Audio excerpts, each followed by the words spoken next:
Están viendo la pantalla con una oración. Ok. Sí, Sí, Bueno, se ve. nuestro compañero Jaime, Sí.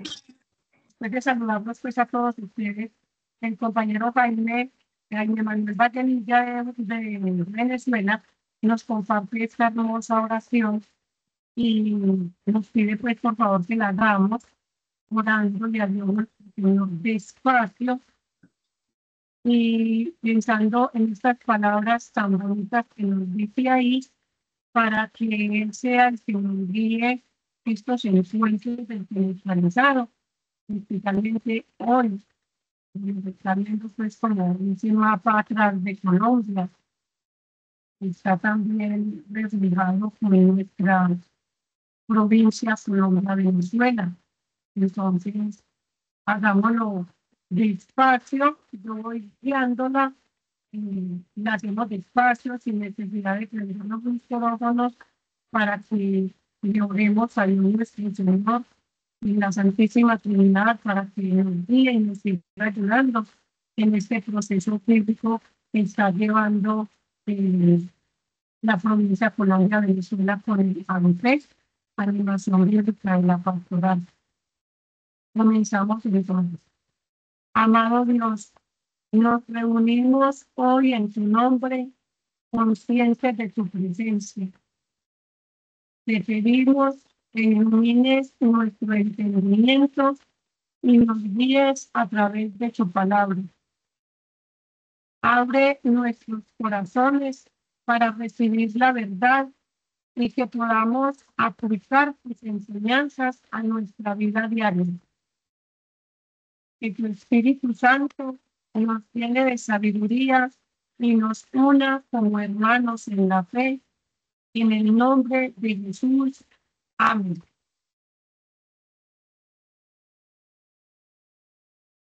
Quiero tomar en cuenta el tercer párrafo de esta oración.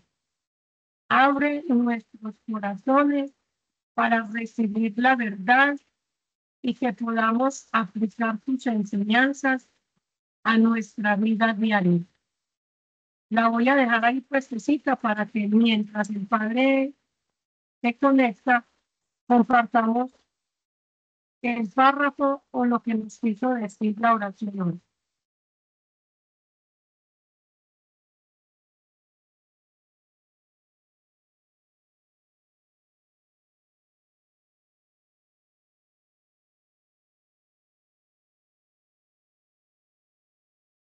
bueno, en ese orden de ideas yo me quedo con el segundo párrafo porque pues precisamente este ejercicio de la oración o la invocación que hacemos al Espíritu Santo y el espacio que le damos antes de iniciar cada uno de los momentos de formación es para eso, para que ilumine nuestro entendimiento y nos guíe a través de la palabra que estamos estudiando, conociendo y que pues también vamos a orar y compartir en nuestras comunidades.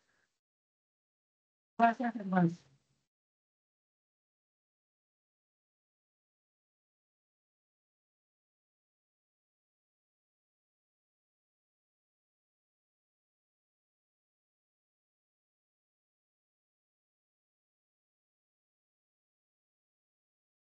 Y más nos quiere compartir las reflexiones que ya han hecho la oración.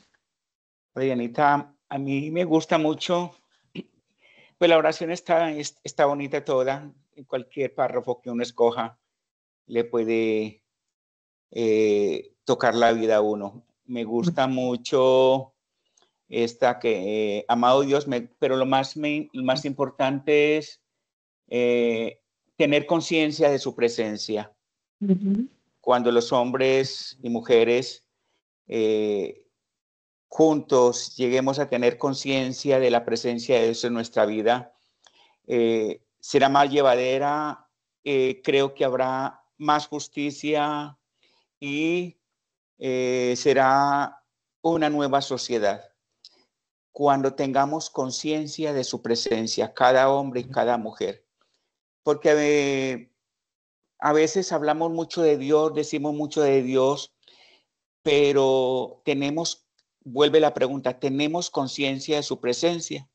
Cuando tenemos conciencia de la presencia de Dios en nuestra vida, entonces todo nuestro actuar y toda nuestra vida tiene que ser diferente. Amén. Gracias, Alberto. Gracias, Bueno, Alberto. bien. Bien.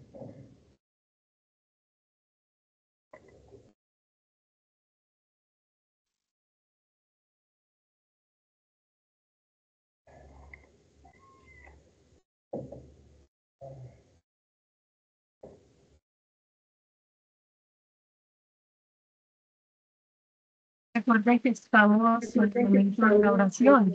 La oración. Ahí aquí hay una manito levantada y también hay un comentario en el chat. ¿Quién fue, hermana? Si me hace el favor que aquí yo no logro ver. Hola, buenas noches. Buenas noches. Buenas noches. Por acá desde Venezuela, el profesor Desde Alexander Venezuela, el Núñez. profesor Alexander Núñez. La oración que tenemos La allí para oración que iniciar, tenemos allí para iniciar. pienso que el solo hecho de Pienso que compartir el solo hecho de espacios compartir espacios para, de alguna manera, para, de alguna disertar, manera, pues, disertar, pues, el conocimiento el bíblico conocimiento bíblico ya es ya un es indicio y una un señal indicio y una señal de amor, de tal como amor, lo hizo tal Jesús como lo hizo con sus Jesús discípulos. con sus Y discípulos. compartir Y enseñanzas compartir de cualquier enseñanzas tipo, y de en este cualquier caso, tipo, en este caso, la palabra, pues, la palabra sagrada, la palabra pienso sagrada, que ya es pienso que ya una es una representación del amor representación del que Jesús amor nos enseñó, que Jesús porque nos es enseñó, compartir con porque es cariño compartir con esa cariño sabiduría que esa nos sabiduría puede que nos formar más o puede fortalecer formar más o la fortalecer ciudadanía, la la ciudadanía, espiritualidad, el ser la humano. espiritualidad, el ser humano. Entonces creo que todas sus Creo partes son que todas sus importantes. partes son importantes. Muchas gracias, Muchas Rafaela. Rafaela.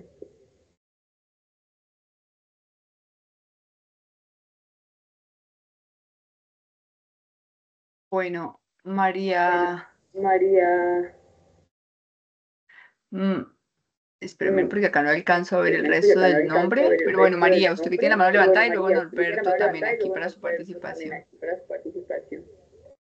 Y en el chat Y en el chat nos dejó aquí nos Jaime. dejó Buenas noches aquí para Jaime. todos, Buenas que noches ilumine para nuestro todos, que entendimiento y ilumine su nos guíes a través de entendimiento tu y nos palabra. guíes a través de tu palabra. Amén. Amén.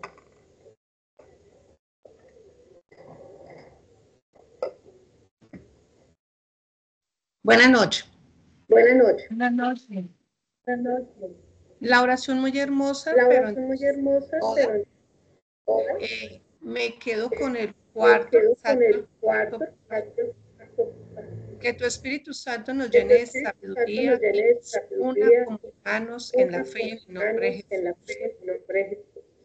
Nosotros como seres humanos, desde Nosotros como que seres humanos, abrimos desde nuestros ojos que hasta que nos acostamos, estamos estamos tomando decisiones. tomando Estas decisiones. decisiones que hemos de tomar para Hemos de tomar realizar nuestro para día a día realizar nuestro debe de día a ser día, orientado con la debe de sabiduría de ser Dios. la sabiduría de Dios, Fundamental, primordial, fundamental, que todas las primordial, decisiones que que nosotros todas las tomemos que nosotros tomemos sean colocadas en manos de Dios para que colocadas en nosotros Dios para podamos que elegir lo que podamos verdaderamente nos vivir convenga verdaderamente y nos de acuerdo a la convenga voluntad de y de Dios. acuerdo a la voluntad de Dios. También la parte que También nos una la como parte hermanos en la que fe, como hermanos en la fe, fundamental también en nuestra vida, también en que nuestra vida, nosotros sepamos convivir como vamos a hermanos, convivir como todos hermanos, en una sola fe, todos orientados en la a, fe, a orientados a ayudar a ese crecimiento ayudar y a esa ese realización de crecimiento ese y esa reino de Dios. realización de Cada Dios. una de las personas que Cada están una de alrededor las nuestro personas que están verdaderamente reconozcan esa fe conozcan esa y fe, se aferren a esa se fe aferran para a poder esa fe, salir de para tantas situaciones salir de tantas negativas que situaciones negativas vive hoy que el mundo vive entero. el mundo entero. Nosotros como docentes vemos que los Como jóvenes hoy docentes en día vemos que viven los gran jóvenes vacío, ya tienen gran pasión, por eso llegan a tomar por eso decisiones llegan a tomar erradas en sus decisiones vidas. erradas en sus vidas. Entonces son dos aspectos Entonces, son dos fundamentales que aspectos nosotros fundamentales debemos de que ser debemos ejemplos de para ser todos. ejemplos para todos. Sabiduría y fe, Sabiduría, unirnos en esa fe. unirnos a esa fe.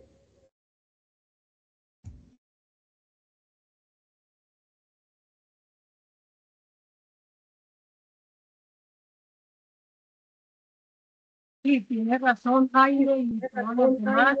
Yo les agradezco la intervención en la oración, pero se estaba oyendo como inconexo. No sé qué tiene que ver ahí. Entonces vamos a darle las gracias pues, Señor, por la presencia hoy acá en esta reunión, en este encuentro. Vamos a esperar que nuestro compañero y el profe Guillermo puedan ingresar. Vamos entonces durante este momento que se inicia la oración y vamos entonces, Padre nuestro, que estás en el cielo, santificado sea tu nombre, venga a nosotros tu reino, hágase tu voluntad en la tierra como en el cielo. Danos hoy nuestro pan de cada día. Perdona nuestras ofensas, como también nosotros perdonamos a los que nos ofenden. No nos dejes caer en la tentación y líbranos del mal. Amén. Y entonces vamos a dar en nombre del Padre, del Hijo, del Espíritu Santo. Amén. Y voy a revisar entonces de la ficha muchos micrófonos están encendidos para poderles dar pues, como hay muchos micrófonos, sí. Voy a organizar.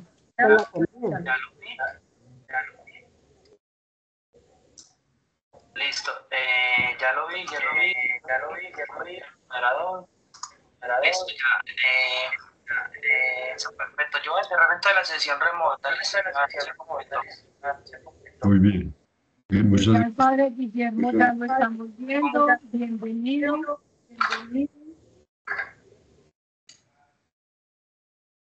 buenas. Padre. Buenas. Padre, ya hicimos la oración de bienvenida. Listo, Adri, ya se pudo. Gracias. Perdonan otra vez la demora. Tranquilo, no se preocupe, Padre. Ahí la sala es toda suya. Ya le di permisos para presentar, entonces ya estamos listos. Por ahí, me hace el favor y va apagando los micrófonos, por favor. Listo. Muy bien, entonces yo voy a empezar con lo de compartir. ¿Dónde lo pongo? ¿Dónde está? Reaccionar vista más. Comparte aquí. Compartir contenido, modo. ¿Y cómo lo busco? Rodrigo, ¿cómo busco el contenido? No, padre, hay dos opciones. Dice pantalla y la otra es ventana. Entonces esa es la pantalla completa.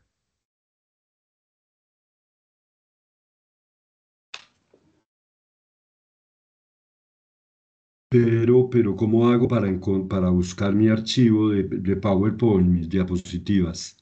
Entonces, no, esto, ahí en las opciones de compartir hay uno que se llama pantalla, la otra es ventanas. Está en principio. Contenido, dice. Ventana, sí, aquí ventana. Sí, no, la otra. Pantalla y ventana. Yo en la Eso, ventana. ese. Seleccione pantalla. Listo. Ya lo hice. Sí. ¿Y lo busco en dónde? No, él tiene que seleccionar su propia pantalla solito. Tiene que abrirla primero. Tengo que abrir primero el archivo. Sí, usted tiene que abrir su archivo primero y luego no. Ya, listo. Es que yo de esto no sé absolutamente nada. Usted me perdona. Tranquilo, padre. Espere, yo estoy haciendo una prueba aquí.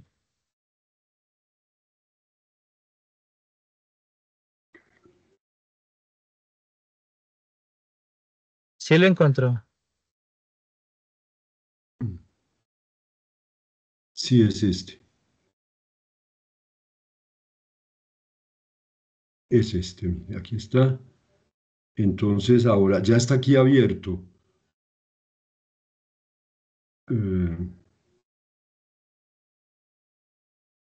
Ya está abierto. Entonces vuelvo a aquí y ahora sí comparte.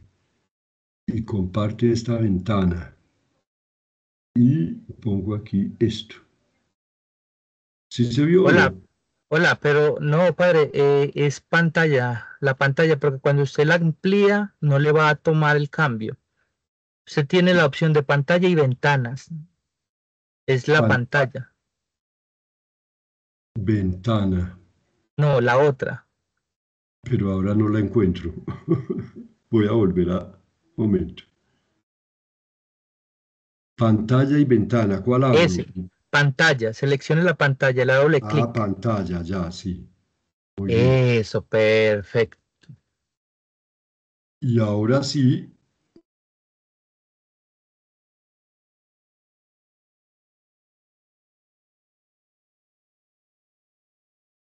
Ahora sí abro. Y ahora sí puede abrir abre el archivo, ya vemos su pantalla. Pero ahora el archivo se me perdió. Voy a volverlo a abrir. Un momentico. Qué cosa. Tranquilo. Es este. Ahí está. ¿Ya se ve o no? Sí. ¿Sí? Sí, se ve. Padre, se ve muy bien. Ya se ve. Muy bien, entonces teníamos buenas noches y perdonen pues la inexperiencia. Un saludo para todos. ¿Me están oyendo bien? Sí, padre, Sí, padre, perfecto. perfectamente. Sí, estamos escuchando bien. Muy bien, entonces si no me oyen bien, me hacen señales, me mandan un mensaje, como sea. Están viendo solo la diapositiva, no están viendo las ayudas mías, ¿no es verdad? No, estamos viendo la vista del moderador, que está diapositiva ¿Y cómo hago siguiente. para que no se vea la vista del moderador, pero para que yo, bueno, entonces voy a quitar eso. Voy a ponerle a... ¿Dónde fue que hice yo eso? Aquí. Entonces la dejo así. ¿Sí?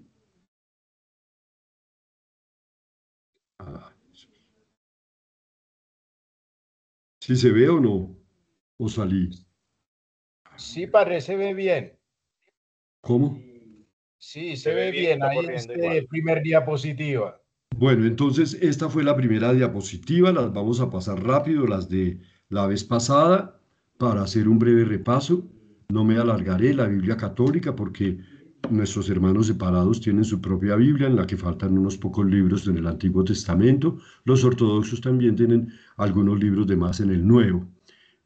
Subrayé las palabras antiguo y nuevo, precisamente tengamos en cuenta en esta introducción general al Nuevo Testamento, que el Nuevo Testamento es cumplimiento del Antiguo, que para comprender bien el Nuevo Testamento tenemos que comprender bien el Antiguo Testamento. Y también subrayé las palabras testamento y puse a su lado una alternativa, alianza, para que entendamos el Antiguo Testamento o la Antigua Alianza, el Nuevo Testamento o la Nueva Alianza. Y se trata de una alianza, o sea, de un pacto de reciprocidad entre Dios y el pueblo que Él eligió para en Él bendecir a todos los pueblos de la tierra. Las siglas del Antiguo Testamento y del Nuevo Testamento que conocemos perfectamente, pero esas cosas hay que decírselas a las personas cuando tratamos de ayudarles, de comenzar, cuando ellas comienzan a conocer la Biblia, a leerla, a orarla, a estudiarla. Entonces, bueno, los libros del Antiguo Testamento son 46, los del Nuevo Testamento 27, las lenguas del antiguo hebreo, arameo, griego, del Nuevo Testamento solo griego, aunque tiene obviamente algunas, digamos, palabras en arameo en los evangelios, sobre todo también en algunas de las cartas de San Pablo. Y entonces el Antiguo Testamento, por supuesto, todo transcurre antes de Cristo, el Nuevo Testamento todo transcurre después de Cristo. Aquí la lista de los libros, les hacía algunas anotaciones, ¿no? Los 3 evangelios sinópticos, Mateo, Marcos y Lucas. Lucas se prolonga en el libro de los Hechos, el evangelio de Juan, las cartas de San Pablo, y van numerados los libros para completar los 27 libros de la lista que conocemos muy bien, que tenemos que tener presente, ¿no? Los evangelios sinópticos y el evangelio de Juan y los Hechos son libros narrativos, históricos. Hay que saber entender la palabra histórico, en qué sentido hablamos de algo histórico, sobre eso volveremos. Y en cambio las cartas y las epístolas son textos más bien de tipo doctrinal, exhortativo, informativo, aunque también contienen algunas, digamos, alusiones a acontecimientos históricos, obviamente, por ejemplo, a la muerte y a la resurrección de Jesús, que para nosotros son acontecimientos históricos. Muy bien. El Apocalipsis es una revelación, así la llaman preferentemente nuestros hermanos separados, ellos hablan de la revelación de San Juan, y en cambio nosotros los cristianos hablamos comúnmente, los católicos, del Apocalipsis, ¿no? La revelación. Las 2 palabras son Apocalipsis en griego, revelación en una palabra de origen latino que equivale a eso. Bien. La cronología del Nuevo Testamento, hablamos de las distintas cronologías. Con esto quisiera acordarme de Adriana, que me pidió una breve explicación de cómo así que si Jesús nació dentro de digamos, la línea de la cronología cristiana que fue establecida posteriormente por estudiosos, por historiadores, y en la cual hubo un pequeño desfase, y pusieron a nacer a Cristo entre 4 o 7 años después de lo que realmente había nacido, sin que se sepa tampoco exactamente, por eso decimos que entre 7 y 4, porque no sabemos exactamente el año de su nacimiento. Sabemos que nació estando de rey Herodes, y Herodes reinó hasta el 4 antes de Cristo, según estas cronologías. Noten que es un problema digamos, de matemáticas, no es un problema cronológico, siempre tiene que ver con las matemáticas. Entonces, Dios no nos está revelando matemáticas, Dios nos está revelando su amor. Y entonces, pues Adriana me preguntaba, bueno, y entonces, ¿por qué dice que a los 12 años Jesús fue a Jerusalén con sus padres en peregrinación y se quedó allí, y allí lo encontraron hablando con los doctores de la ley, los 12 años de Jesús?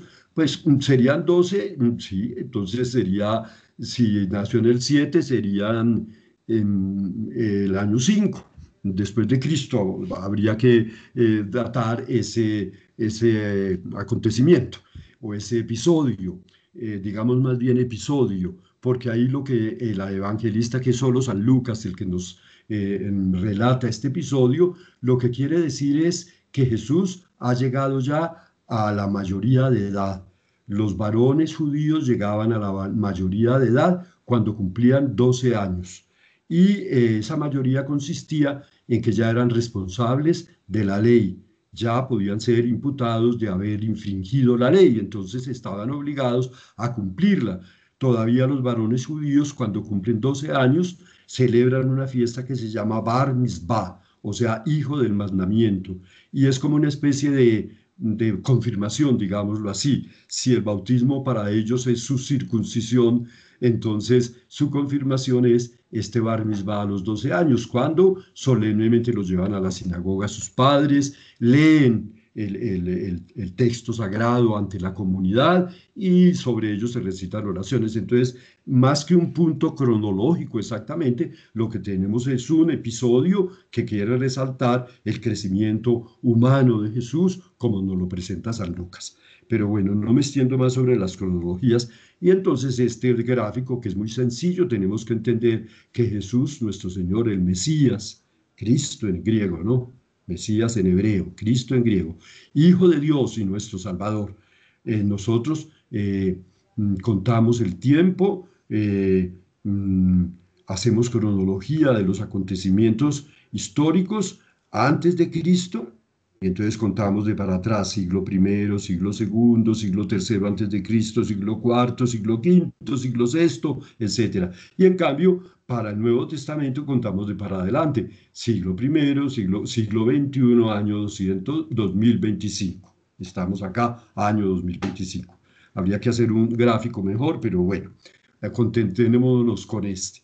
Y yo quise presentarles para relacionar los hechos, el contenido del Nuevo Testamento, de la Nueva Alianza, con unos acontecimientos históricos importantes. Entonces quise proponerles esta breve línea del tiempo, entre el 37 y el 4 antes de Cristo. Herodes, el rey de los judíos, nos lo dice Mateo 2.1, nos dice que Jesús nació en tiempos de este rey.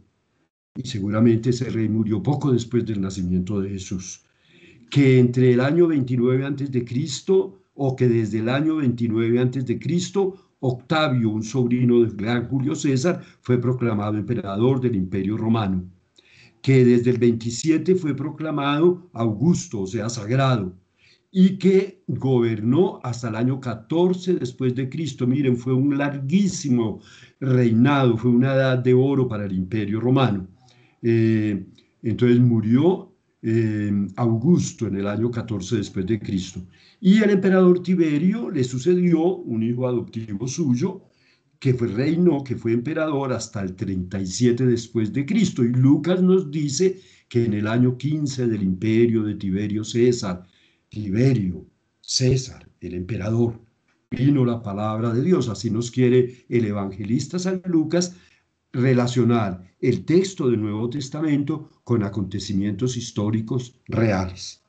Entonces, dentro de esta línea del tiempo hay que colocar el nacimiento de Jesús entre el año 7 y el año 4, ¿no? Antes de Cristo, de acuerdo con ese pequeño error.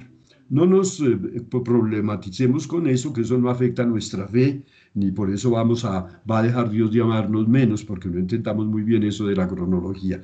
En el año 30 de la cronología cristiana, los historiadores piensan que es muy probable que haya tenido lugar la ejecución, la muerte de Jesús, que nos narran los evangelios, y de las que nos hablan las epístolas también, por supuesto, la mayoría, bueno. Entre los años 50 y 64 del siglo I de nuestra era, recuerden que estamos en el siglo XXI, o sea, hace 20 siglos, entre estos años 50 y 64 fueron escritas estas cartas de Pablo. Habría que explicar que son las auténticas, las que estamos seguros que él escribió de su propio puño y letra o que dictó a algún secretario, a algún amanuense, porque las otras 6 cartas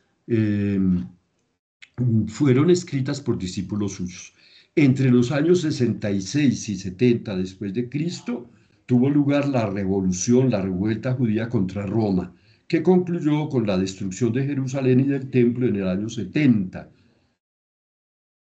Y ya estaban los cristianos tuvieron que huir de Jerusalén. Hay una tradición que dice que huyeron de Jerusalén antes de que la ciudad fuera destruida y que lograron ponerse a salvo con sus familias en una localidad, los cristianos que vivían en Jerusalén, pero había cristianos ya por muchas otras partes del imperio. En este año tuvo lugar pues la destrucción del templo, la dispersión de los judíos. Más o menos en el año 70 se data el Evangelio de Marcos. Entre los años 80 y 90, los evangelios de Mateo y Lucas y los Hechos.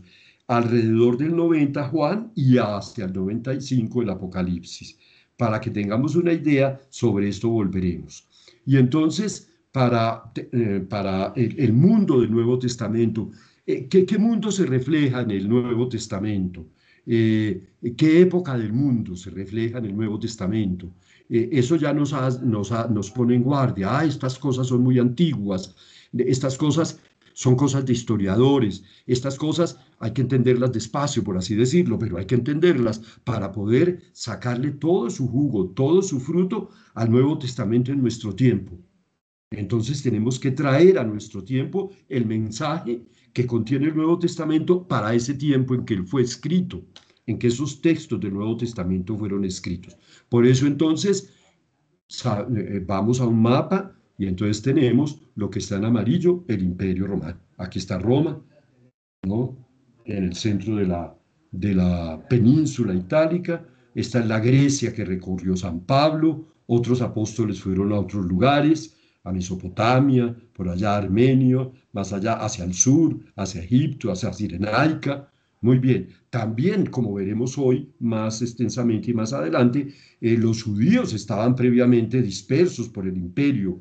Se sabe con seguridad que había judíos en Roma, que había judíos en la provincia de Cirenaica. ¿Cómo se sabe? Porque se encuentran vestigios de las sinagogas, inscripciones que ellos dejaron de acontecimientos. Bueno, se encuentra documentación, ¿no? Los historiadores encuentran documentos arqueológicos o literarios, textos que se refieren a la presencia. En Egipto había una gran colonia de judíos, en la ciudad de Alejandría sobre todo, pero también en otros lugares. Bien. Estábamos hablando del país de los judíos y pusimos aquí un mapa que conocemos, que también está en nuestras Biblias. Esos mapas hay que aprovecharlos, mírenlos si tienen la Biblia a mano, la tienen abierta, miren al final o en algún lugar casi siempre al final trae los mapas, a veces al comienzo y al final, bueno, en fin. Entonces, es un país muy pequeño, les decía. Aquí están las posibles, aproximadas, digamos, cantidades, 22.145 kilómetros cuadrados, el territorio del Israel actual, pero eso es problemático porque el Israel actual no coincide del todo con el Israel de la época de Jesús. Ustedes saben que, pues entonces, las apreciaciones geográficas y políticas territoriales varían con el tiempo y con los avatares de la historia. De aquí más o menos, desde por acá más o menos hasta por acá más o menos, Beersheba, unos 470 kilómetros. En la parte más ancha, que puede ser por acá a la altura de la Franja de Gaza, a la altura de Jerusalén, estas serían las partes más anchas, entonces unos 135 kilómetros. De tal manera que se puede viajar muy rápidamente. Uno puede ir de Jerusalén a Nazaret en unas pocas horas por unas magníficas carreteras actualmente. Se reconocen 3 regiones naturales. La llanura, ahorita veremos otro mapa que nos permitirá conocer esto mejor, la llanura y las colinas de la costa. Las montañas centrales corren acá y la fosa y los lagos y el mar, ¿no? Muerto. Y 3 regiones históricas y sociales. Históricamente Galilea, acá en torno al lago, Samaria, en el centro, y Judea, la parte sur. Entonces volvemos a un mapa. Aquí tenemos ya el relieve. Entonces miren que estas zonas más oscuras, de un pardo más oscuro, son las más altas. Aquí está, por ejemplo, los montes de Judea, que llegan a alcanzar una altura de 1020 metros. Acá son muy altas las montañas. En Samaria son un poco más bajas. En Judea se convierten en un valle, el valle de Zerelón o el valle de Yisrael. Aquí está Galilea. Entonces las montañas. Y aquí la fosa, decimos fosa porque es un valle muy estrecho, ¿no? Entonces el río nace en las montañas del Líbano, el río Jordán, forma este primer laguito. Este es el lago de Tiberíades, el lago de Jesús. Después el río sigue bajando cada vez más bajo sobre el nivel del mar hasta llegar al Mar Muerto, que es la fosa más profunda, la depresión más profunda de la corteza terrestre. Aquí tenemos un corte a esta altura, ¿no? Entonces miren, sección transversal de Palestina de este a oeste. Aquí está el mar Mediterráneo, aquí están las llanuras y las colinas de la costa, aquí está la región montañosa y aquí el valle del Jordán, ¿no? Entonces, este corte pertenece a esto. Aquí vemos regiones naturales, donde está verde claro, pues entonces pastos, regiones fértiles, relativamente fértiles. donde hay más verdor. En la antigüedad había bosques. Digo en la antigüedad porque después el país fue intensamente, digámoslo así, cambiada su fisonomía, digamos, biobotánica, ¿no? Porque pues se cortó la leña, se quemaron los bosques, etcétera. El país actual es muy fértil gracias a las técnicas modernas que aplican sobre todo los judíos, pero que conocen también los palestinos y los otros pueblos del Medio Oriente. Y aquí está un mapa que nos hace ver dónde cae más lluvia, cuándo cae más lluvia, pluviosidad anual, ¿no? Entonces allá al norte es donde cae más lluvia. En cambio va bajando, y miren que cuántos milímetros, bueno, de eso saben los. Entonces, Jesús recorrió esta tierra. De joven seguramente trabajó en ella, allá en Galilea. Miren, Nazaret está aquí. Nazaret, junto al lago, cerca del lago, en la montaña, pero no eran montañas muy altas. Con sus discípulos Jesús caminó desde Galilea hasta Jerusalén. Él se alimentó del pan, el agua, el aceite y el vino que esta tierra produce. Y desde aquí, desde esta tierra, desde Jerusalén, desde Galilea, los apóstoles y Pablo partieron a anunciar el evangelio por todo el mundo. Entonces podríamos venir acá. Entonces estábamos acá, desde aquí de esta tierra, los apóstoles, Pablo, los demás apóstoles, Pedro, otros, fueron en distintas direcciones proclamando la nueva alianza. Bueno, aquí no hay dibujitos, hubiera querido poner, pero se me dificultó por algún problema técnico o de ignorancia mía, y entonces solo va el texto, pero bueno, nos puede ayudar y yo procuraré ir ágilmente. Recuerden que anoten sus inquietudes, los comentarios que se les ocurra hacer para que en su momento los traigamos acá a nuestra charla. Las posibilidades económicas del país de Jesús y de los demás países mediterráneos. Diciendo que es el país de Jesús, entonces decimos las posibilidades económicas en esa época, o sea, hace 20 siglos, porque ahora ustedes saben que es un país muy rico, es un país muy desarrollado, que los judíos son, digamos, grandes inventores, grandes investigadores, son voluntariosos, son trabajadores, en fin, eso no quiere decir que sean perfectos, como sabemos por las noticias, ¿no? El Estado de Israel, el actual Estado de Israel, los actuales gobernantes del Estado de Israel están haciendo una guerra infame contra Palestina. No nos vamos a meter en esos problemas políticos, ¿no? Pero ellos también ayudan a iluminar lo que fue la antigüedad y hacen actual el mensaje del Nuevo Testamento. Entonces, el país en esta época y en la época de Jesús, un clima mediterráneo, o sea, como el de todos los países que se asoman al Mediterráneo, España, Italia, Grecia, Turquía, todos los países del norte de África. Se suceden estaciones de invierno y verano, separadas por estaciones de lluvias, ¿no? Entonces, por supuesto, el verano y las lluvias, el invierno, las lluvias que el invierno trae fertilizan la tierra allí donde caen. En el verano, pues hay sequedad, en fin, y después otra vez caen las lluvias y es un ciclo, digamos, de dos grandes estaciones separadas por estaciones breves que son lluviosas. Mientras que más al norte del Mediterráneo, los países ya centroeuropeos, Inglaterra, Francia, Alemania, etcétera, todos los países, pues sufren o conocen estaciones más rigurosas, 4 estaciones, digamos, nítidamente establecidas, aunque últimamente por cuestiones del cambio climático, allá también sufren ahora alteraciones de esas cosas. Los suelos del país de Jesús, en la época de Jesús, los suelos son fértiles en la llanura, acá en la llanura, y en las colinas, bueno, también en las montañas, por supuesto. pero hacia el sur comienzan a ser cada vez más estériles, hasta convertirse en desierto. Estas regiones son desérticas, el desierto del sur, el Negev que se llama, y también al oriente.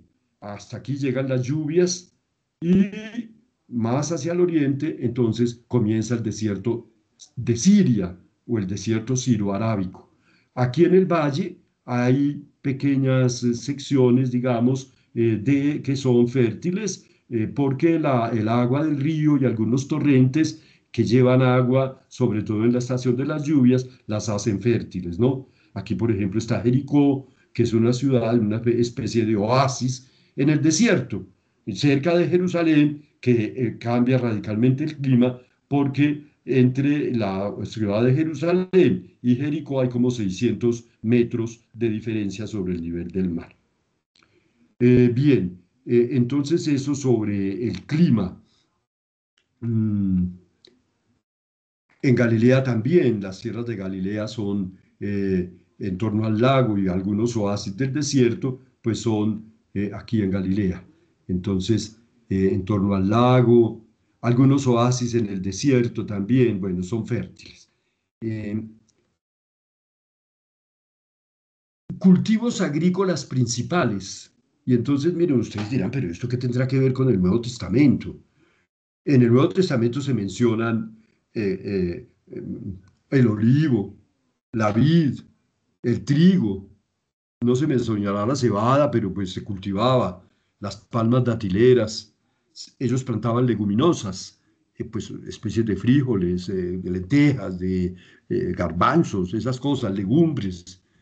Había higueras, la higuera que es nuestro brevo, produce las brevas que ellos llaman higos, o pues que en Europa se llaman en España higos, que allá maduran en el árbol y se pueden comer crudas, dulces en verano, muy ricas. En cambio, bueno, y de higueras nos hablan los evangelios.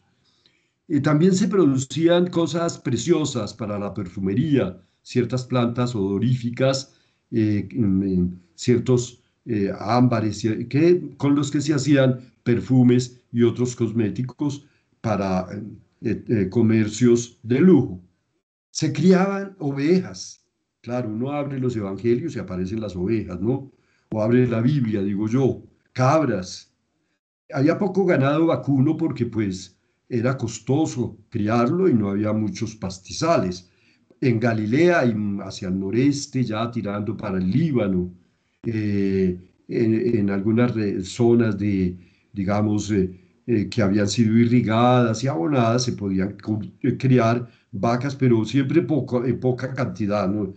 Y por motivos religiosos, en los territorios de los judíos no se criaban cerdos, pero en los evangelios aparecen, ¿no? Aparecen en diversos lugares, se criaban en las regiones donde la población era mayoritariamente judía, y entonces los paganos que las habitaban podían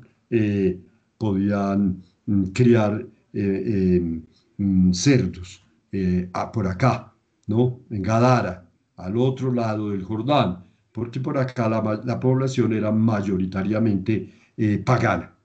Bien, entonces, animales de carga, bueno, también animales de carga, bueyes, asnos, y en las regiones desérticas, como animal de carga, el camello, los camellos. Había minerales, sí, canteras de piedra en distintas regiones del desierto, sobre todo, y minas de cobre que habían sido explotadas desde tiempos muy antiguos. ¿Qué se exportaba? El país producía para la manutención de los que habitaban el país, para la alimentación, pero había excedentes de exportación. Por ejemplo, aceite de olivas, vinos. Se llegaba a producir tanto vino que alcanzaba o quedaban excedentes que se podían exportar. Y también perfumes, porque claro, se producían en cantidades que no se alcanzaban a consumir por los ricos del país, entonces había que exportar. El rey Herodes, se sabe un detalle, introdujo el cultivo de la caña de azúcar en Jericó, en el oasis de Jericó y en sus alrededores. la había hecho traer o le había llegado a través desde la India, ¿no? Entonces, no sé si no sabemos, Jesús nunca la menciona, o en los Nuevo Testamento no se menciona la caña. Bueno, y perdonen que no tengamos dibujitos. Voy a ver si hago un curso para ponerle dibujitos a las diapositivas, que se me dificulta. Entonces, la situación social y política del pueblo judío en la época del Nuevo Testamento. Los judíos ya estaban esparcidos por toda la cuenca del Mediterráneo y constituían un 10% de la población total del imperio. Miren que lo destaqué en amarillo. Unos 5 millones sobre unos 50 millones de habitantes que se calcula tenía el Imperio Romano para la época del siglo I de nuestra era. Entonces, volvamos al mapa, y entonces los judíos estaban dispersos, era la llamada diáspora, ya lo dijimos, ¿no? Entonces, en las principales ciudades, en Damasco, ayer el ejército del Israel moderno, actual, bombardeó Damasco.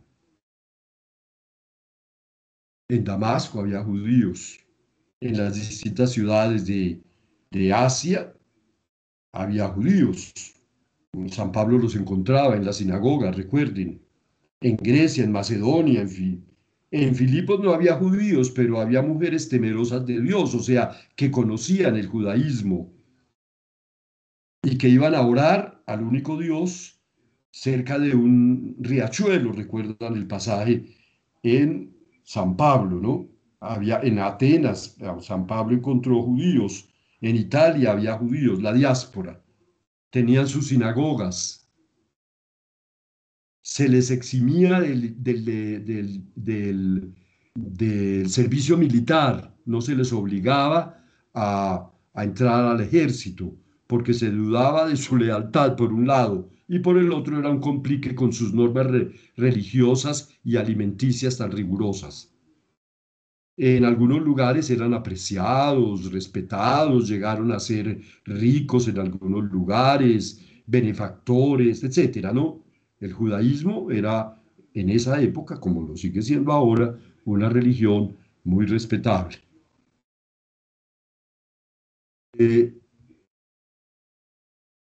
5 millones en todo el imperio. Entre 50 millones, es una cantidad alta, un 10%. Los judíos no practicaban el aborto. Consideraban que los hijos eran un don de Dios. Los criaban con amor y los cuidaban. Llevaban una vida relativamente sobria en términos generales. En fin, entonces eso daría a entender un poco la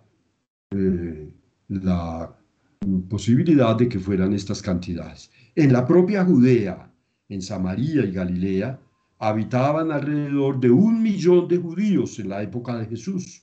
O sea que por fuera habitaban 4. Estos 5 es el total en el imperio. 1 millón en Judea, Samaria y Galilea, 4 en la diáspora. Estos judíos allá en Galilea, o sea, en Judea, en el país de Jesús, convivían mal que bien con los paganos, porque se les habían impuesto. Entonces tenían que aguantárselos. Con samaritanos, que ya explicaremos más adelante qué son, y otras etnias. Políticamente los judíos eran vasallos del Imperio Romano, que los gobernó primero por medio de reyes impuestos, la dinastía de Herodes y de sus hijos, y finalmente por medio de prefectos o procuradores, que eran oficiales del ejército imperial con poderes discrecionales, o sea, casi que absolutos, ¿no? Sobre todo de tipo militar, de tipo coercitivo, mantener el orden, la paz y hacer que la gente pagara los impuestos. Bueno, fiscalmente los judíos pagaban al imperio un impuesto personal, anual, que les caía muy mal. Era un impuesto de vasallaje, los humillaba y además, pues, obviamente les afectaba económicamente. A ese impuesto se agregaban, otros muchos impuestos y tasas y contribuciones para el templo. Celosos de su libertad, se alzaron contra Roma, lo volvemos a decir, porque son épocas en las cuales se estaba escribiendo el Nuevo Testamento en el año 66, y fueron derrotados y expulsados de su tierra en el 70, cuando fueron destruidas la capital y el templo. Todo eso es trasfondo de el, digamos, nuevo, de los relatos, de los evangelios, del libro de los Hechos y de la actividad de los apóstoles reflejada de algún modo en sus cartas. Por eso estos datos son interesantes, importantes en una introducción general al Nuevo Testamento. Entonces, no eran como, no, las cosas son muy distintas. Entonces, ¿cómo hacemos para encontrarle a esos textos del Nuevo Testamento, a los evangelios, su sentido? Ah, muy bien, de eso se trata. Entonces tenemos que interpretarlo, no al pie de la letra, sino tratando de saber qué fue lo que el autor quiso decir en esa época a los cristianos de esa época, ¿no? Recordando acontecimientos acaecidos en esas tierras, ¿no? Y que nos pueden decir 20 siglos después a nosotros aquí tan lejos, ¿no? Aquí tenemos una pirámide para que nos acordemos pues de que las sociedades pues son piramidales, querámoslo o no querámoslo. Quisiéramos tener una mesa redonda, ¿no? Que no hubiera diferencias, que no hubiera ángulos, pero la realidad se impone. Y en la cumbre de la pirámide social, que podemos imaginar pues a la sociedad como una pirámide, en cierta forma lo era en esa época y sigue siéndolo. Sociedades completamente igualitarias se han intentado crear a lo largo del tiempo, en muchas partes del mundo. Son las utopías. Es que todos seamos iguales, que nadie esté por encima de nadie. Son utopías, ¿no? Son bellas las utopías. En la Biblia también hay utopías y en el Nuevo Testamento también hay utopías. En la cumbre de la pirámide social estaba la minoría de los gobernantes y los líderes religiosos, obviamente, el rey o el representante del poder romano, cuando dejaron los romanos de nombrarles reyes y quisieron gobernarlos por su propia cuenta, porque se estaban poniendo muy revoltosos. Pero como los romanos digamos que toleraban la religión de los judíos y toleraban su organización religiosa, el sumo sacerdote y la alta clase sacerdotal de los judíos, de eso hablaremos después otro poquito, también estaban en esta cumbre de la escala social. Los oficiales del ejército de ocupación, los cobradores de impuestos, porque claro, pues les daban un porcentaje y fuera de eso ellos extorsionaban y robaban. Los prestamistas y los grandes comerciantes. Se puede decir que eran pues en general ellos los ricos. Jesús habla de los ricos, él lo dice, ¿no? Y habla de los pobres. Es una realidad social, eso no, bueno, y política, obviamente, eso tiene connotaciones políticas, a eso no hay que tenerle miedo. Había una capa social de artesanos, de pequeños propietarios, comerciantes, en fin, personas libres que vivían de su trabajo, levantaban sus familias, pagaban impuestos y luchaban por no perder su libertad. Equipararlos a una clase media, el concepto actual de clase media, no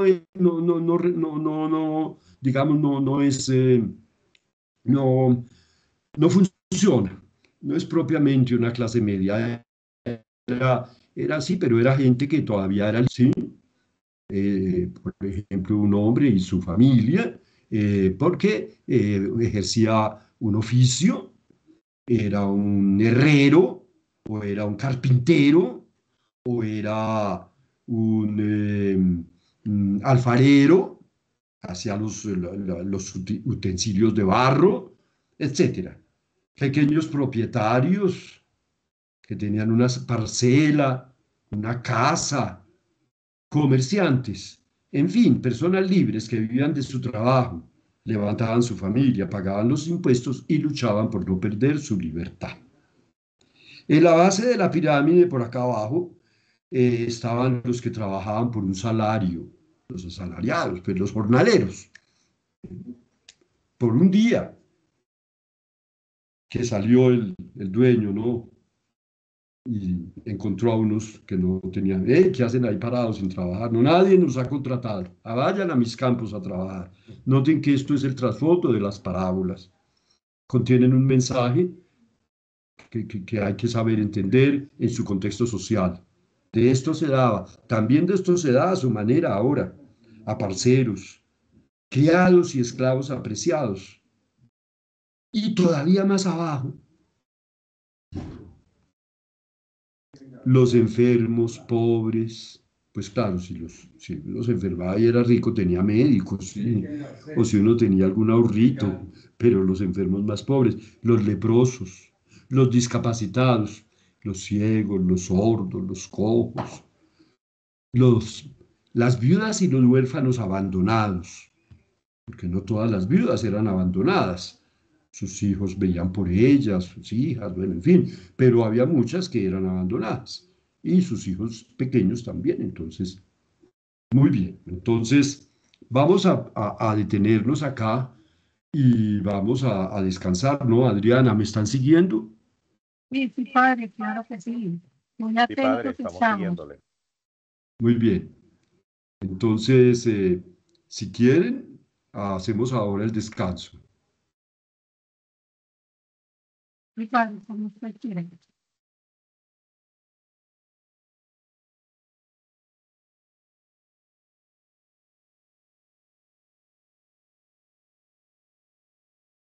Muy bien.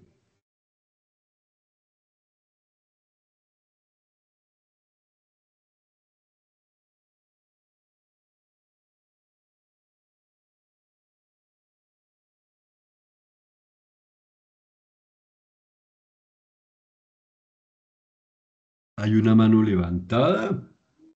Bueno, Adriana manejará eso, ¿no? No, padre, estaba desde temprano, María Cecilia la tenía levantada desde antes. Bueno, entonces ya tú me dirás cuándo descansamos, cuándo reinicio. Sí, 5 minutitos, padre. Bueno, listo. Muchas gracias.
Opa.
Adriana, entonces cuando quieras comenzamos.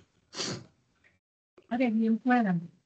¿Quiénes comienzan? Sí, Y padre, bien puedan. bueno, miren, voy a adelantar un poquito para que adelantemos el tema, pero no me extiendo mucho para dejar un ratico, hasta unos 15 minutos, para intercambiar impresiones, preguntas, etcétera.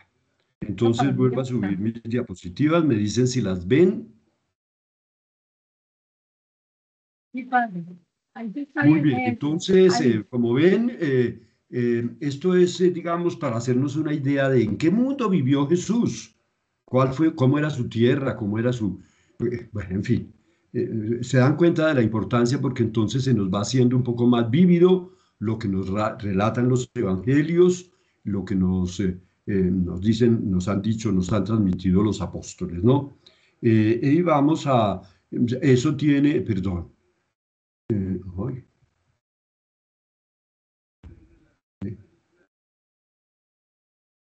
Eso es esta.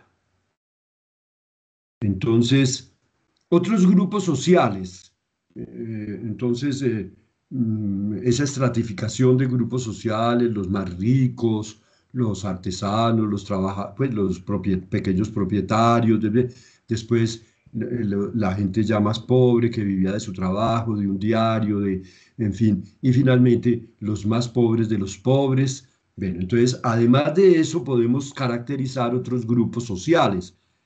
Los judíos de la época de Jesús y del Nuevo Testamento convivían con ellos. Por ejemplo, con los paganos. ¿Quiénes eran los paganos? Pues todos los demás que no creían en el único Dios, el Dios vivo y verdadero, el Dios de Abraham, de Isaac y de Jacob, como leemos en el Antiguo Testamento, el Dios y Padre de nuestro Señor Jesucristo, único Dios, creador del universo. ¿No? Delante de él no hay ningún otro dios, ninguna otra diosa, mientras que los paganos adoraban divinidades que representaban las fuerzas de la naturaleza, en fin, los grandes ideales, la belleza, el poder, la fuerza, el mar, el océano, la tierra, la fertilidad. Los adoraban en formas de seres humanos entre los griegos y los romanos. Los dioses que se imaginaban los griegos y los romanos, ellos se los imaginaban como si tuvieran cuerpos, bueno, en fin. Y en cambio, entre los egipcios antiguos, los dioses tenían incluso forma de animales, podían parecerse a un león, en fin. Entonces, todos esos además practicaban un culto multiforme, adoraban a un dios, a una diosa, a dos dioses, en fin. Mientras que en Israel, para los israelitas, en la religión de los judíos, el único Dios vivo y verdadero no se podía representar, el primer mandamiento. Además, delante de él no podía, digamos, ponerse ningún otro Dios. Estaban prohibidas en la ley judía prácticas como la adivinación, la hechicería, la nigromancia, o sea, consultar, pretender hablar con los muertos por alguna técnica, ¿no? Bien, los sacrificios paganos, pues en eso sí, pues el culto se parecía, el culto de los paganos con el culto de los judíos, pero el culto de los paganos tenía una serie de características que lo hacían muy repugnante para los judíos, porque estaba incluso relacionado con relaciones sexuales ilícitas, con prostitución sagrada realizada en templos y en santuarios dedicados a dioses o diosas de la sexualidad, de la fertilidad. Entonces los paganos, pero todos los funcionarios del imperio eran paganos, y muchos paganos habitaban allá entre ellos, y los judíos tenían que convivir con ellos, evitando su trato en mayor o menor medida.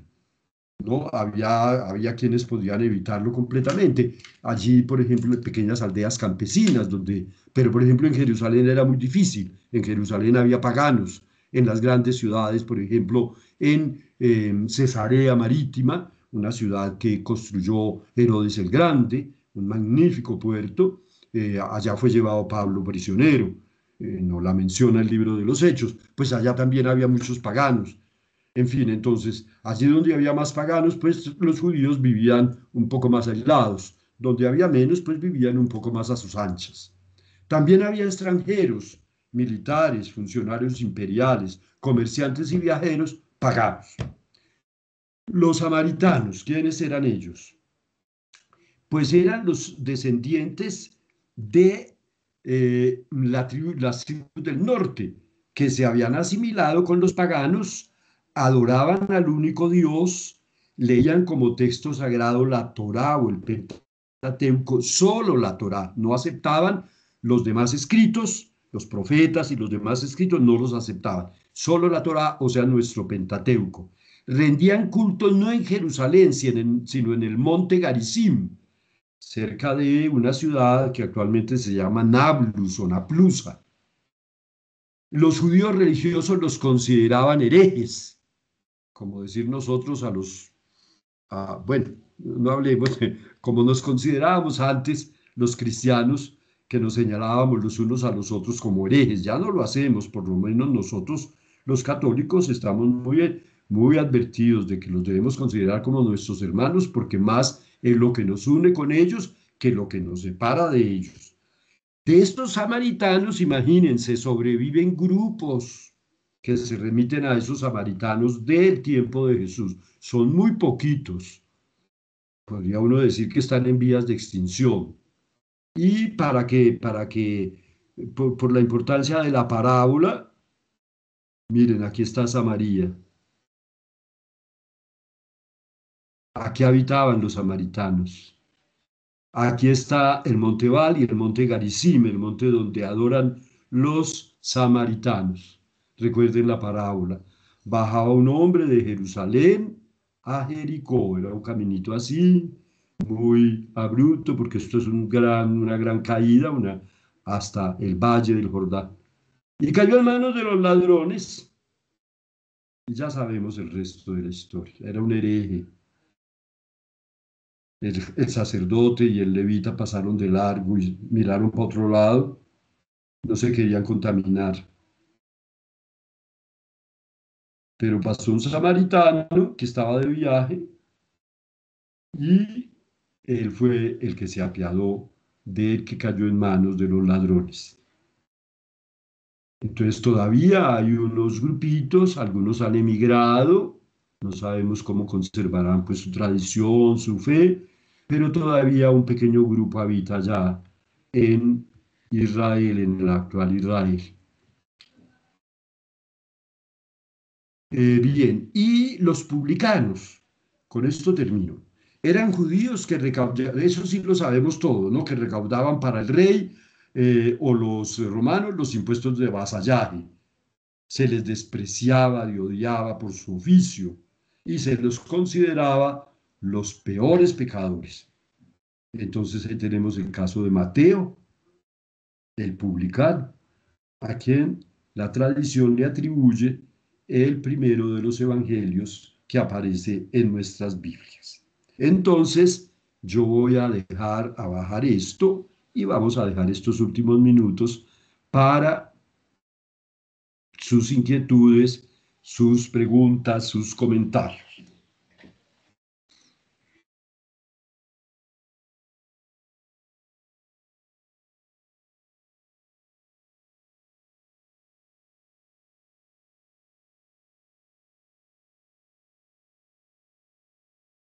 Entonces los animamos a que empecemos a hacer algún comentario, un aporte, como aprovechar de pronto la sapiencia del padre Guillermo para que les aclare alguna pregunta.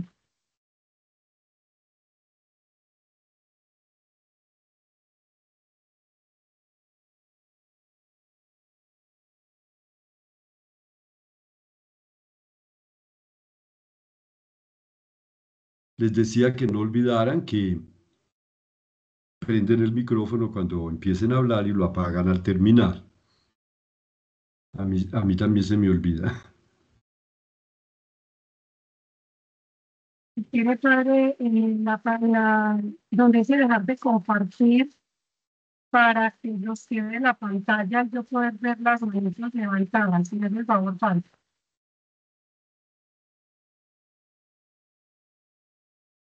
Muchas gracias. Entonces ahí pueden aprovechar, encender la cámara y el micrófono para hacer la pregunta y donde dice lo de los participantes, alzan la manito virtual y podemos comentar.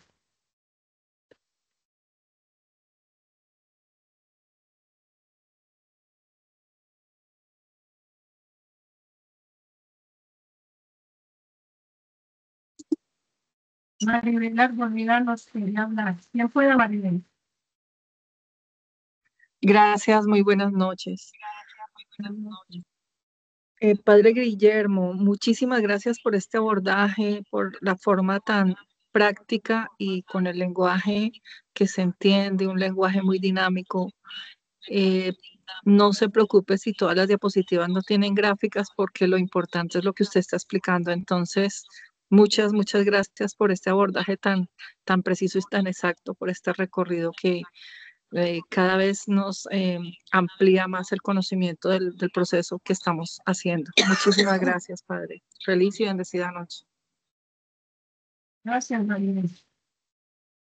Es con mucho gusto. Muchas gracias por su comentario. Patricia Fiesco nos quiere preguntar algo, Padre. Buenas noches, Padre. Buenas noches. Padre, una preguntita. ¿Se podría decir entonces, de acuerdo a lo que vimos, lo que nos explicaba usted, que los apóstoles escogidos por Jesús pertenecían todos como al sector de los publicanos? No. Uno solo que se sepa, Mateo. Él mismo relata su vocación y los otros evangelios, Marcos y Mateo, la relatan también cuando Jesús pasó y lo vio en su oficina. Dice que lo vio sentado, sería una especie de mostrador, ¿no? Donde la gente se acercaba a pagar los impuestos. Les daban una especie de certificado. No sé en qué forma se los darían, debía ser algún papiro, ¿no? Con algún garabato o algo así que probara que lo había, o lo anotaban, bueno, en fin, no sé cómo sería.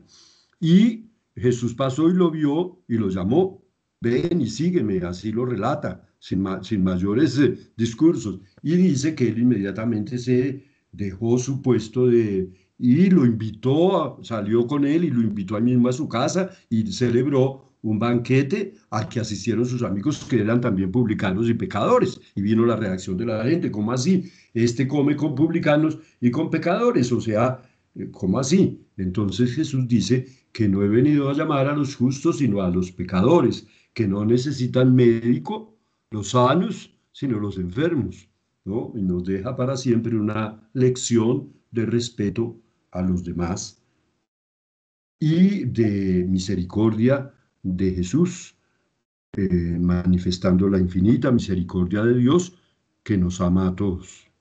Muy bien, que espero que le haya quedado claro. Solo Mateo, Sí, gracias. pero Muchas había gracias, muchos Padre. publicanos, ¿no?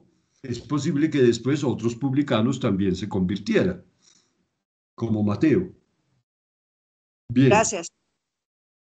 En el chat, Padre, hay dos compañeros que quieren agradecer por la exposición, que es muy clara y que están contentos con el expositor. Bueno, siquiera me alegra. Profe Rafael, quiere preguntar. Alexander Núñez tiene alzada la mano. Sí, el profe Alexander. Sí. Ok, buenas noches. Bueno, ante todo, quiero expresar el agradecimiento al padre por el discurso tan didáctico, ¿no? En su explicación. Y tal como dijo la compañera, aun cuando las diapositivas no presentan imágenes, la información llevada a través del discurso oral del ponente nos hacía entender con coherencia toda la hilación, ¿no? de lo que se está explicando.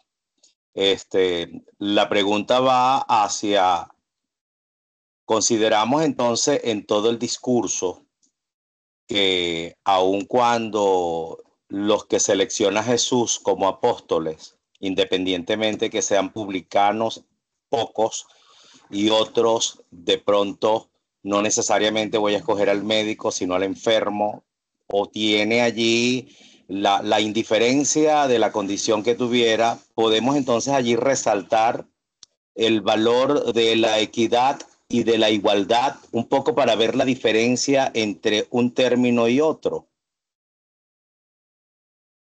Sí, sí, claro, ese es el mensaje de los evangelios, del Nuevo Testamento y asumida en general la palabra de Dios, la Sagrada Escritura.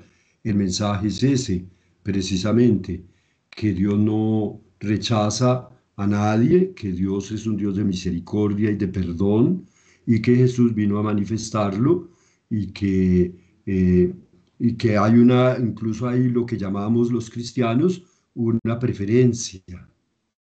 ¿Cómo así Dios tiene preferencias? Pues sí, si Él no las puede tener, ¿quién las podrá tener? Entonces, hay una preferencia, claramente aparece en la Biblia, que Dios siente una particular, digamos, predilección por los humildes, por los pobres, por los necesitados, y que se cuida de ellos, porque tanto en el Antiguo como en el Nuevo Testamento son explícitas las enseñanzas acerca de que son los favoritos de Dios, y que digamos, en esa línea nosotros nos tenemos que tener en cuenta, y los tenemos que ayudar, y no es la voluntad de Dios que ellos sean pobres, la voluntad de Dios es que ellos salgan de su pobreza y puedan vivir plenamente. Entonces, y lo mismo los pecadores, la voluntad de Dios no es que mueran en su pecado, no es que se obcequen en su pecado, que se hagan mal a sí mismos y hagan mal a otros con sus pecados, con sus crímenes. La voluntad de Dios es que se conviertan y que vivan. Por eso Jesús predica la conversión. El pecador debe convertirse. Los que somos pecadores nos tenemos que convertir, ¿no? Y los pobres tenemos que poner la confianza en Dios, que nunca nos falta y que vela por nosotros. Entonces, esa preferencia por las viudas, por los huérfanos, por las mujeres, digamos, despreciadas o sometidas, ¿no? Acusadas. No alcanzamos a llegar a eso, pero tendríamos que hablar de la familia, ¿no? Una familia patriarcal. Entonces, como lo es todavía ahora, pero eso ha cambiado mucho, ¿no? Porque ahora, ¿cómo vamos a hablar de familias patriarcales si hay madres cabezas de familia? O sea, donde la figura del padre está completamente ausente. Entonces, esa no es una familia patriarcal, sino matriarcal, digámoslo así. Bueno, en el sentido de que en una familia patriarcal el padre tenía poder absoluto sobre la esposa o las esposas, porque era aceptada la poligamia en el Antiguo Testamento. Recuerden la pregunta que le hicieron a Jesús, un poco complicada, y cómo Jesús la superó maravillosamente, ¿no? Entonces, sí, ese es el mensaje de la Sagrada Escritura. Dios, en su amor infinito, con unas preferencias muy marcadas, ¿no? Nos ama a todos, ama a todas sus criaturas. Él ama lo que hizo, Él ama la vida, porque Él creó la vida, a todos los seres, pero tiene sus preferencias, nos prefiere a nosotros, obviamente, y entre nosotros, pues prefiere a los enfermos, a los pobres, a los tristes, a los pecadores, a los que están solos, porque son las ovejas perdidas, las ovejas que se le perdieron y que tiene que ir a recoger. Sí, sí, efectivamente, padre, muy agradecido por su respuesta, dado que nos toca, como dije la vez pasada, multiplicar un poco la palabra, ¿no? Y en ese sentido, y desde un enfoque de analista del discurso, es un poco ese discurso que tenemos que llevar de equidad y de igualdad, donde todos cabemos, donde todos, o sea, Jesús nos mira con su bondad de podernos involucrar. Y si en algún momento hay esa oveja perdida, bueno, se tiene que insistir en rescatarse, en buscar. Y bueno, eso va con la formación que estamos de alguna manera impartiendo en nuestras instituciones educativas, sobre todo a los jóvenes y niños, pues. Entonces, desde luego por allí en mi caso particular, como soy analista del discurso, quiero un poco llevar una propuesta que pudiera nutrir ese discurso que debemos llevar cada uno de nosotros. Entonces, por eso un poco la inquietud, un poco para nutrir pues las cosas que estamos viendo en este momento. Muchísimas gracias de verdad. Bueno, gracias a usted. Alexander, muchas gracias. Magdalena, padre, Magdalena Arango, también les quiero hacer una pregunta. Buenas Adelante, noches. adelante. También a usted muchísimas gracias, muchas gracias. Dos preguntitas. La primera, los pescadores, pues que algunos de los discípulos de Jesús eran pescadores, ¿a qué estrato social, en qué estrato social los ubicaron?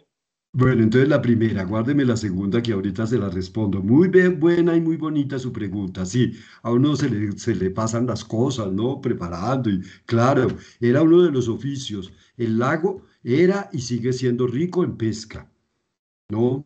Es un lago de agua dulce. No hay que confundirse porque tiene tres nombres: lago o mar de Galilea, lago o mar de Tiberíades y lago de Genezaret.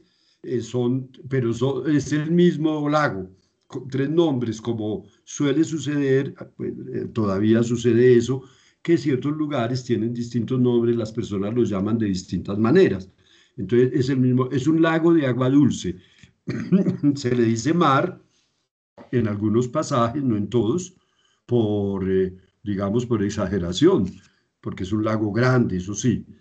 Y es abundante, era y sigue siendo lo abundante en pesca, más ahora con los recursos de la técnica, recursos científicos. Y los pescadores eran, pues, es una forma de arte, ¿no? El arte de pescar, son artesanos de la pesca, ¿no? Practican la pesca. Y era un oficio, pues, muy importante porque el pescado, sobre todo en Galilea, hacía parte de la dieta casi diaria. Y además también salado, que había que salarlo para conservarlo, se llevaba a otros lugares, incluso a Jerusalén. Había una calle que llamaban del pescado. No sé cómo olería esa calle, llena de pescado, de pacas de pescado salado, que se vendía en el mercado. Eran hombres rudos, hombres trabajadores, no eran particularmente religiosos, no, eran judíos que practicaban su fe y su religión,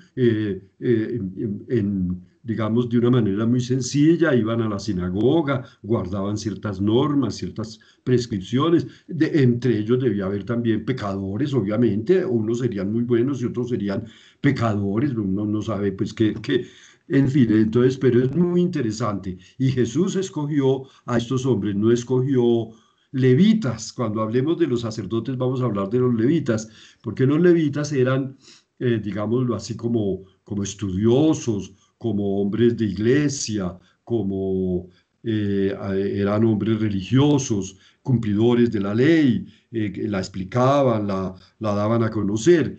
O los mismos sacerdotes, que eran los que ofrecían los sacrificios en el templo, en fin.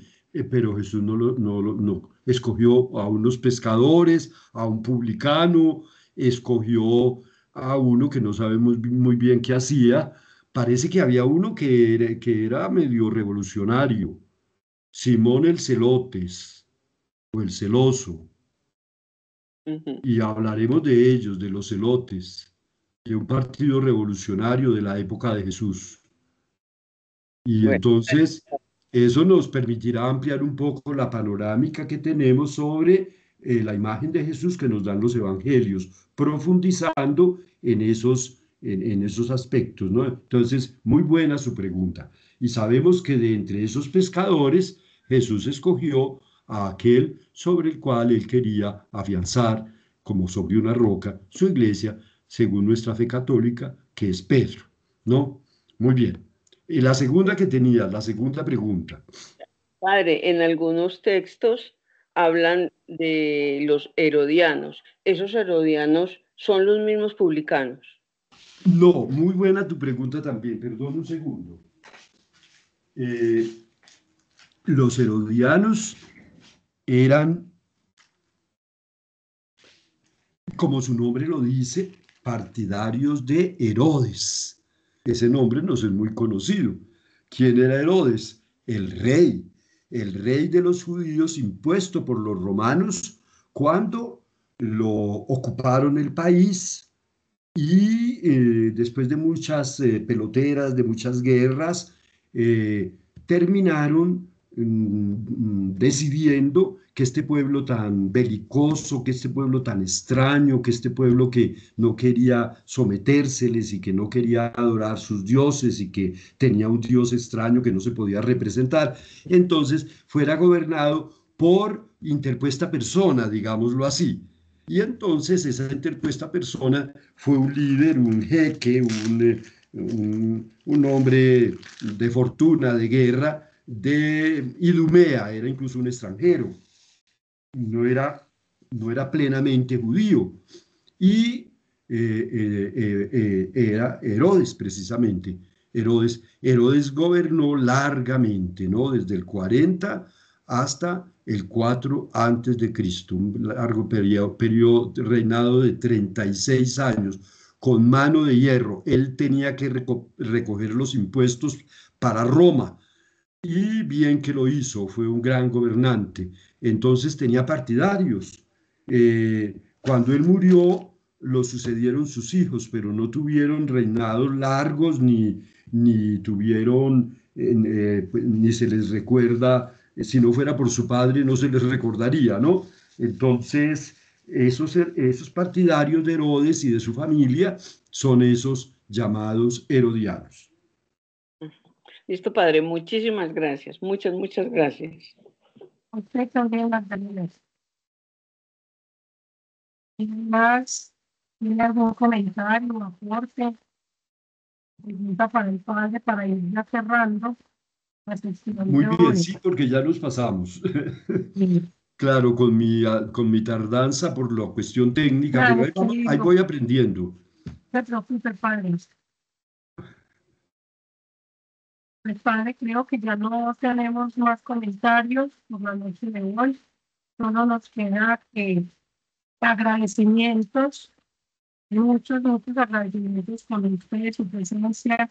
Y quisiera, pues, como para terminar, si encendiéramos las cámaras para tener hoy ya nuestra foto de la evidencia, para que podamos tener las cámaras. Gracias, Marisol. Bueno, pues bien, las vamos encendiendo. ¿No? Bien. Bien a Maribeli y a Cecilia y a Luchitas. Eso sí, sí. Qué bonitos, que ahora quedamos muy lindos. Bueno, los demás que no se lograron abrir la pantalla, entonces ahí ya quedamos para la próxima, con la ayuda de Dios. Nos vemos entonces la próxima semana, con la ayuda de Dios. Que la Virgen Santísima me los acompañe. Chao, Mari. Cuídense. Que estén muy bien, muchas gracias, hasta luego. Gracias, Padre. Gracias. Bueno, Gracias a ustedes. gracias a Dios ustedes. bendiga. Gracias. Descansen. Gracias, padre. Gracias, lo Gracias. mismo. Gracias. Buenas noches. Gracias. Una buena noche. Gracias, lo mismo.